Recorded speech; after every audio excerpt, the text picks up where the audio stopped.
ఒకప్పుడు కనుక్కోవాలంటే చాలా ఇబ్బందులు ఉండేటివి. ఇప్పుడు గంటల్లోనే కోట్ల మంది నుంచి ప్రజాభిప్రాయ సేకరణ చేసి సుపరిపాలన ఇచ్చే పరిస్థితికి వచ్చాం. ఈరోజు దగ్గర మీరు చూస్తే ధాన్యం సేకరిస్తున్నాం.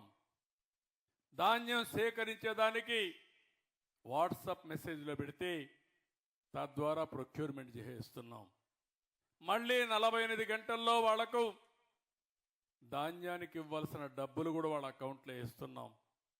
వేసిన తర్వాత మళ్ళా ఒక ఫోన్ చేసి సక్రమంగా వచ్చిందా లేదా, అవకతవకలు ఉన్నాయా, ఇబ్బందులు పెట్టారని కనుక్కునే పరిస్థితికి వస్తున్నాం. ఇప్పటికే మీరు చూస్తే 82,573 మందికి రైతన్నల దగ్గర నుంచి 6 లక్షల మెట్రిక్ టన్నులు ధాన్యం సేకరించాం. 1400 కోట్ల రూపాయలు 48 గంటల్లోనే పే చేసే పరిస్థితికి వచ్చాం. పోయిన గవర్నమెంట్ 1674 కోట్ల రూపాయలు అప్పు పెట్టారు. అప్పు పెట్టడమే కాకుండా చాలా ఇబ్బందులు పెట్టారు. ఇప్పుడు ఎవ్వరికి ఇబ్బందులు లేకుండా చేసే కార్యక్రమానికి ముందుకు పోయాం. ఒకప్పుడు నేను ఈ రాయలసీమలో అనంతపురం జిల్లాలో మైక్రో ఇరిగేషన్ పెట్టాను. 90% సబ్సిడీతో మీకందరికి కూడా డ్రిప్ ఇరిగేషన్ కానీ స్ప్రింక్లర్ ఇరిగేషన్ కానీ ఆ రోజు ఇచ్చాను.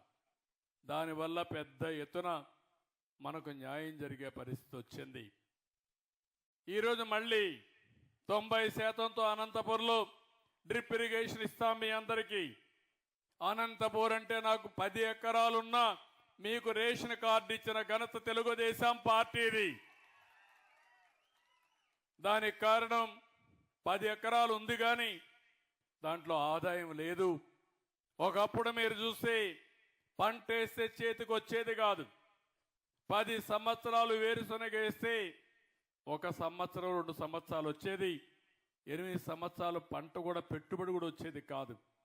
అందుకే ఆ రోజు నేను ఆలోచించి మొట్టమొదటిసారిగా దేశంలోనే ఇన్పుట్ సబ్సిడీ, పెట్టుబడి సబ్సిడీ ఇచ్చిన పార్టీ తెలుగుదేశం పార్టీ అని చెప్పి కూడా నేను మీకు తెలియజేస్తున్నా. ఈరోజు ఇంకొక పక్కన ఎక్కడ చూసినా గుంతలు, రాష్ట్రాన్ని గుంతలమయంగా చేసి వెళ్ళిపోయారు.